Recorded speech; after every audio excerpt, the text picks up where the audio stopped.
All right. Now, another concept related to cash flow, that is cash flow cycle. Cycle आपको पता चलता है कि जिसमें कोई चीज रिपीट होती है उसी को साइकिल बोलते हैं। तो इट अब कैश फ्लो साइकिल से मुराद ये it begin with payment of raw material and and with receipt of cash on goods sold. ये मैंने लिखा तो है। कैश फ्लो साइकिल का मतलब ये है कि व्हेन यू पे कैश तो it results into cash outflow. तो after what time period you will be able to get the money back. तो एज अ बिजनेस ऐसे ही होता है ना, जब आप स्पेंड करते हैं पहले तो there are lots of expenses in the production process या टू रन योर बिजनेस। तो इवेंचुअली आपका मकसद यही होता है कि you will be getting revenue by selling the products you are producing। तो वो जब आपको कैश रिसीव होता है तो वो ये जो टाइम पीरियड है which starts from cash outflow and it ends with cash inflow। तो इस टाइम पीरियड को हम बोलते हैं कैश फ्लो साइकिल। और ये हर बिजनेस का होता है। किसी बिजनेस का कैश फ्लो साइकिल ज्यादा बड़ा होता है, किसी बिजनेस का कैश फ्लो साइकिल छोटा होता है। वो कैसे, मैं आपको एग्जांपल देता हूँ। जैसे कि let's say if you are running a retail shop तो उसका कैश फ्लो साइकिल काफी छोटा होगा। क्यों? क्योंकि आपको टाइम नहीं लगता है एक रिटेल शॉप सेटअप करने में। आपने एक शॉप खरीदी, उसको जल्दी से डेकोरेट किया और एक आध दिन में वहां सामान रख के अपनी आपने सेल शुरू कर दी। आपने प्रोड्यूस तो कुछ करना नहीं है और सेल शुरू करेंगे तो साथ ही आपको रेवेन्यू आना शुरू हो जाएगा। तो इसमें शायद हार्डली आपको 2-4 दिन, हफ्ता और आपका काम, आपका कैश फ्लो साइकिल पूरा हो गया। अच्छा, और जब आप शॉप सेटअप कर लेते हैं तो उसके बाद तो आपका कैश फ्लो साइकिल जो है वो रूटीन में और छोटा हो जाता है, क्योंकि उधर से आप सामान लेते हैं और अगले दिन उसको भेज देते हैं। तो आपका कैश फ्लो साइकिल तो एक दिन का हो गया, तो आपके पास साथ ही इनफ्लो आ जाता है। लेकिन if I talk about manufacturing concerns और वो businesses which are in the secondary sector, तो दे माइट टेक टाइम। के प्रोडक्शन में आपको हो सकता है हफ्ता, 2 हफ्ते, 3 हफ्ते, महीना लग जाए और ऑर्डर पूरा करने में, बनाने में। तो वो उसमें फिर कैश फ्लो साइकिल ज्यादा बड़ा होगा, क्योंकि आप पहले स्पेंडिंग ही कर रहे होंगे और उसके बाद when you are able to complete the order या आपने वो चीजें प्रोड्यूस कर ली हैं, तब आप उनको ऑफ कोर्स इन्वेंट्री में रखेंगे, फिर भेजेंगे पॉइंट ऑफ सेल पे जहां पर वो चीजें बिकेंगी और फिर आपको रेवेन्यू आएगा। तो ये वेरी करता है। तो जिन बिजनेसेस का कैश फ्लो साइकिल ज्यादा बड़ा होता है they need to be much more careful कि उनके पास कैश काफी ज्यादा क्वांटिटी में होना चाहिए, because they have to stay there without receiving cash for some time period.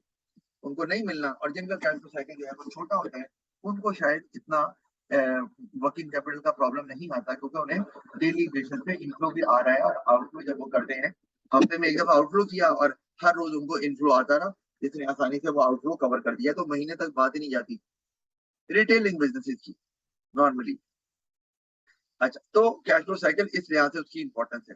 किसी बिजनेस का कैश फ्लो साइकिल बड़ा है तो दे उनको ज्यादा वर्किंग कैपिटल रिक्वायर्ड होगा, they need to be more cautious. और जिनका कैश फ्लो साइकिल बहुत छोटा है उनको शायद ज्यादा रेडी कैश की जरूरत उनको भी होगी, लेकिन ज्यादा नहीं होगी और ज्यादा कंसर्न नहीं होंगे, क्योंकि उन्हें पता है कि हमारा कैश फ्लो साइकिल छोटा है और जल्दी से जो हम आउटफ्लो कर रहे हैं ये इनफ्लो की शक्ल में वापस आ जाएगा। अच्छा, अब कैश फ्लो फोरकास्ट मैंने आपको जैसे बताया था कि you do it for the future, और ये मंथ बाय मंथ बेसिस पे होता है। तो मैंने यहाँ 2 महीने ही लिए हैं खाली। तो ये लिखा है जी, it is an estimate of future cash inflow and outflow of the business at the end of each month. यानी कि हर महीने के एंड पर ये आपको बैलेंस देता है कि आपके पास कैश बचता है कि नहीं बचता। अगर बचता है तो इसका मतलब है you do not have any cash flow problem, और अगर नहीं बचता तो इसका मतलब है कि cash flow problem is there and you have to do something to avoid that. तो अब at the end of month आपको क्या आता है, विद क्लोजिंग कैश बैलेंस आपको नजर आ रहा है, पता चल जाता है। Following is an example of how cash flow cost is drawn. तो आपको इस ऑर्डर में हो सकता है ना भी दिया हो, लेकिन आपने इस ऑर्डर में लेके आना है अगर डेटा दिया हुआ आपको। तो जनरली मैंने ना कभी भी कैश फ्लो फोरकास्ट बनाने वाला क्वेश्चन नहीं देखा। ज्यादा से ज्यादा क्या होता है कि वो आपको कैश फ्लो फोरकास्ट दे देते हैं, उसमें से कुछ फिगर्स मिस कर देते हैं, जैसे मैं भी आपको बताता हूँ, पर आपको वो मिसिंग फिगर्स ढूंढनी होती है। तो अगर कैश फ्लो फोरकास्ट आपको ड्रॉ करनी आती है तो मिसिंग फिगर्स को ढूंढना कोई प्रॉब्लम नहीं है। जैसे आपको ओपनिंग बैलेंस दिया हुआ है तो 2000, ठीक है, आपके पास $2000 मौजूद है ओपनिंग कैश बैलेंस। अच्छा, आपके पास इनफ्लो उस महीने में कैश सेल्स आपने कोई की तो आपके पास 3500 का कैश इनफ्लो आ गया। फिर कुछ डेटर से आपको पैसे मिलने थे, आपने यानी कि उनको क्रेडिट पे चीजें बेची हुई थी पिछले महीने, उन्होंने इस महीने आपको पेमेंट कर दी, तो आपके पास कैश इनफ्लो और आ गया $1500 की शक्ल में। और आपके पास जब आपने जमा किया तो आपके पास आ गया $5000 का कैश इनफ्लो।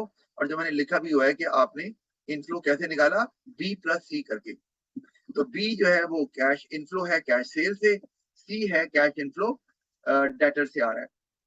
तो दोनों को जमा करने से हमारे पास टोटल कैश इनफ्लो आ गया, जिसको मैंने क्या नाम दिया है, इसको मैंने नाम दिया डी। मैं लेटर क्यों इस्तेमाल कर रहा हूँ, क्योंकि समझाने में आसानी होगी अभी।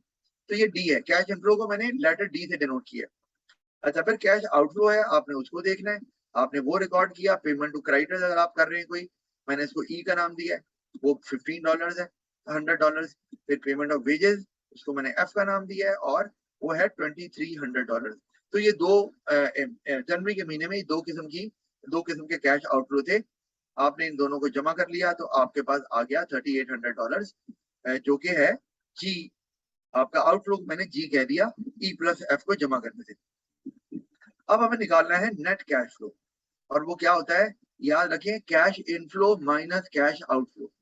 तो इनफ्लो को मैंने किस लेटर से शो किया है, डी से, और आउटफ्लो को किस लेटर से शो किया है जी, जी से।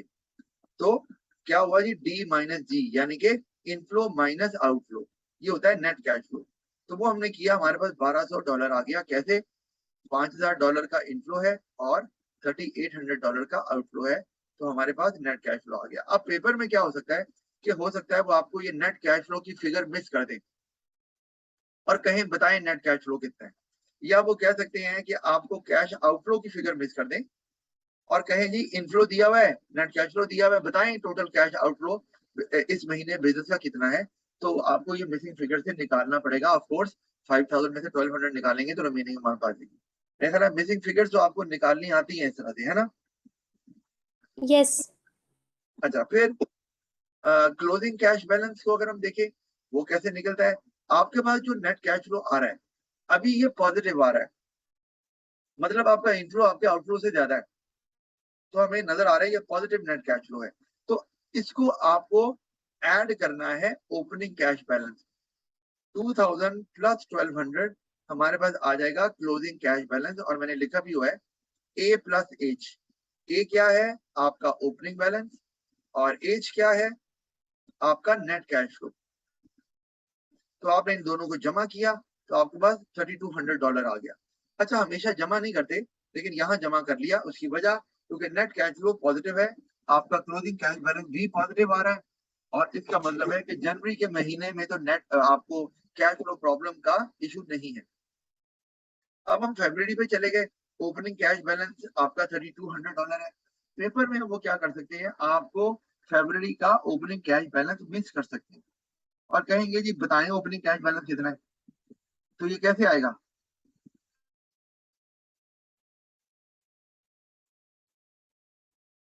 बताओ, नहीं पता। अगर यही डेटा मौजूद है जनवरी का फरवरी का, तो फरवरी का ओपनिंग कैश बैलेंस नहीं दिया हुआ कैसे आएगा। सर, नेट कैश फ्लो और क्लोजिंग कैश फ्लो बैलेंस जो है, उन दोनों को सब्ट्रैक्ट करके। किस महीने का, नहीं फरवरी में तो अभी आप आगे वर्किंग आप कर नहीं रहे, आपने तो बैलेंस देखा, इनफ्लो आउटफ्लो अभी बाद में आते हैं। आप कह रहे हो ओपनिंग कैश बैलेंस कैसे निकालना है, नेट कैश फ्लो को क्या करें, sir, closing cash flow balance से सब्ट्रैक्ट करके। अभी आप करके देखो होता है। यहाँ पे फरवरी में नेट कैश फ्लो आ रहा है $4000, जो कि नेगेटिव में है। टोटल कैश आउटफ्लो 8000 है, ये तो आ रहा है 4000, नहीं है ना। सर, अगर हम 4000 को सब्ट्रैक्ट करेंगे 800 से तो 3200 आएगा ना।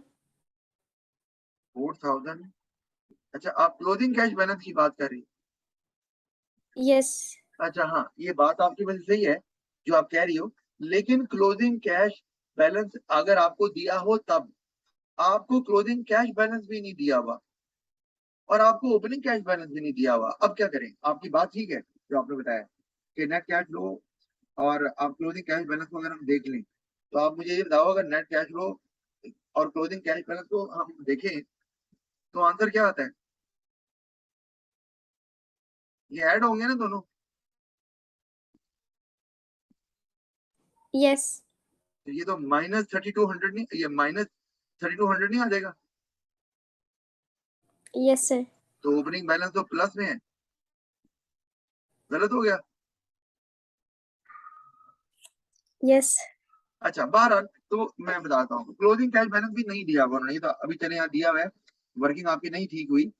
वो आसान तरीका है कि अकाउंटिंग भी आप पढ़ती हो, कि जो पिछले जैसे हम कहते हैं कि क्लोजिंग ओपनिंग बैलेंस क्या होता है, जो पिछले महीने की क्लोजिंग इन्वेंट्री आपके पास पड़ी होती है, आप अगले महीने उसको ओपनिंग इन्वेंट्री बना लेते हैं। पढ़ा है नहीं आपने अकाउंटिंग में? Yes sir. इसी तरह से जब कैश होता है तो पिछले महीने का जो क्लोजिंग बैलेंस होगा वो आपका अगले महीने ओपनिंग बैलेंस बन जाएगा, कि उतना कैश आपके पास पहले से मौजूद है। और पिछले महीने क्लोजिंग कैश बैलेंस कितना दिया हुआ है, 3200। और वही हमने उठाकर, कुछ नहीं करना, मुफ्त के नंबर हैं, वही उठाकर कॉपी पेस्ट कर लेना है फरवरी के ओपनिंग बैलेंस में, क्योंकि कैश तो हमारे पास पहले से मौजूद है। ओपनिंग बैलेंस तो वही होता है ना जो आपके पास पहले से मौजूद है, तो वो पिछले महीने से आ गया।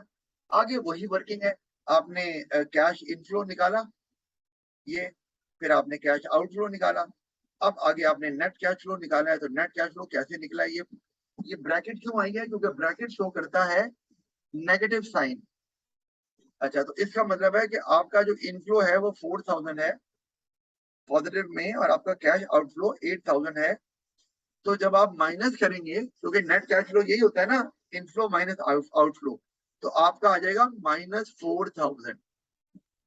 और -4000 तो अब क्या करना है, मैंने कहा था ओपनिंग बैलेंस में इसको ऐड करके क्लोजिंग बैलेंस निकाला जाता है। तो अब चूंकि ये माइनस में है तो करेंगे तो ऐड, लेकिन होगा सब्ट्रैक्ट, क्योंकि जो ओपनिंग कैश बैलेंस हमें दिया हुआ है वो पॉजिटिव है, और जो हमारे पास नेट कैश फ्लो आया है वो नेगेटिव है। तो जब हम निकालेंगे 4000 में से 3200, तो हमारे पास आ जाएगा -800। तो हमने उसको ब्रैकेट में लिख लिया कि क्लोजिंग कैश बैलेंस माइनस में आ रहा है eight the end of February, जो कि शो कर रहा है कि business will experience cash flow problem in the month of February। समझ आ रही बात की? यस। अच्छा, तो ये हमें समझ आ गई। अब मैंने यहाँ जो लिखा है क्लोजिंग कैश बैलेंस A+H लिखा है ना, तो अब फरवरी के महीने में जो ए है वो 3200 है, ठीक है, और प्लस करेंगे उसमें हम 8000, 8000 कह रहा हूँ, ये 4000, तो वो असल में प्लस नहीं होगा, वो माइनस ही होगा। वो कैसे, मैं यहाँ जरा आपको बता देता हूँ।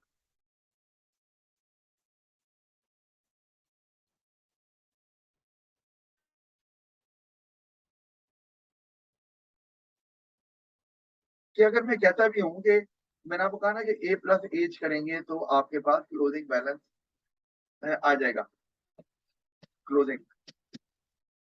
तो आपके पास जो ए क्या है, ओपनिंग कैश बैलेंस, तो वो 4000 लिख लिया, आगे प्लस का साइन ही डालेंगे, और यहाँ पे ब्रैकेट आ गई कि आपके पास जो नेट कैश फ्लो है वो -8000 है।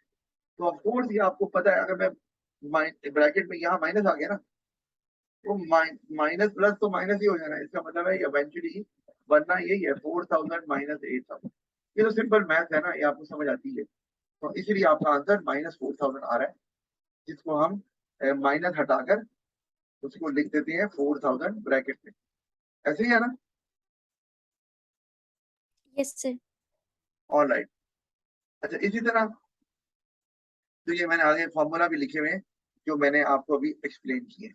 अब importance of cash flow forecast की बात करें कि क्यों जरूरी है, हमने वैसे ऊपर डिस्कस कर लिया हुआ था, मैं जल्दी से बता देता हूँ।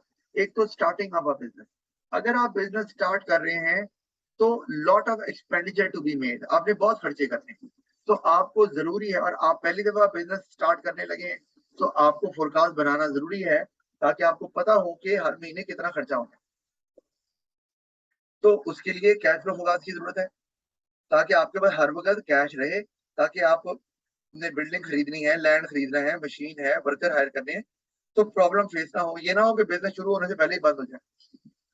फिर आपको अगर एग्जिस्टिंग बिजनेस आप रन कर रहे हैं, उसमें भी जरूरत है कि उसमें भी आपके एक्सपेंसेस होते हैं, और बाद का तो एक्सपेंसेस रूटीन नेचर के होते हैं, बाद का ऊपर नीचे हो जाते हैं। वो कैसे कि पीक सीजन आ गया, पीक सीजन चला गया, तो पीक सीजन आएगा तो इनफ्लो बहुत आएगा, पीक सीजन नहीं होगा तो इनफ्लो स्लो हो जाएगा। तो आपको यहाँ पर भी फोरकास्ट, कैश फ्लो फोरकास्ट की जरूरत पड़ेगी, ताकि आपके पास वर्किंग कैपिटल सफिशिएंट रहे एट ऑल टाइम्स, ताकि आप बिजनेस एक्टिविटी को रन कर सकें। आपको अगर फर्दर एक्सपेंड करना है तो तब भी आपको कैश फ्लो की जरूरत पड़ेगी, ताकि आपको पता चले कि हमारे पास कितने फंड्स हैं और हम कितना एक्सपेंड कर सकते हैं। फिर keeping the bank manager inform, ये मैंने आपको बताया था। और ये क्या मतलब कि अगर आपने लोन लेना है तो the most important document apart from income statement, apart from statement of financial position, वो है कैश फ्लो फोरकास्ट। और अगर मैं कहूँ कि ये ज्यादा इंपॉर्टेंट है बैंक के लिए तो गलत नहीं होगा। और क्यों, बताओ जरा।